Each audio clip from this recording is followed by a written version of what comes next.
balik raya mana tu? Mesti ramai dah kan yang tak sabar nak balik kampung ni. Cuti sekolah pun dah mula dan yang kerja pun ramai yang dah start cuti. Tapi sebelum gerak tu, jom kita check sikit. Yang pertama sekali, peralatan elektrik. Pastikan semuanya dah tutup. Iron, aircon, kipas, semualah yang tak guna tu jangan lupa off sekali. Dan jangan lupa juga hose gas. Utamakan keselamatan. Yang kedua, kunci rumah. Pastikan rumah berkunci rapi. Bawa kunci spare. Manalah tahu tersalah letak. Dan kalau ada jiran yang tak balik, boleh minta tolong tengok-tengokkan rumah. Dan kalau nak pasang CCTV pun, ini masa yang terbaik untuk anda. Yang ketiga, kenderaan. Cek dulu kereta tu sebelum nak bergerak jauh. Tengok tayar, brake, air, radiator tu semua okey. Dan pastikan ada juga simpan nombor kecemasan. Pastikan lesen dan takaful kenderaan masih lagi valid.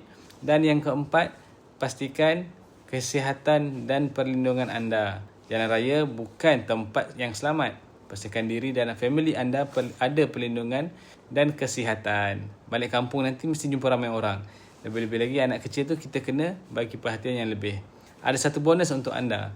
PERBSN tengah bagi satu perlindungan percuma selama 100 hari. Cover kalau masuk hospital untuk tujuan kemalangan dan perubatan. Dan daftar pun percuma sahaja. Dan jika anda rasa bermanfaat, sila share dengan family dan kawan-kawan. Okay? Hati-hati di jalan raya. Semoga selamat sampai ke kampung. Dan selamat Hari Raya. Maaf Zahir dan Batin.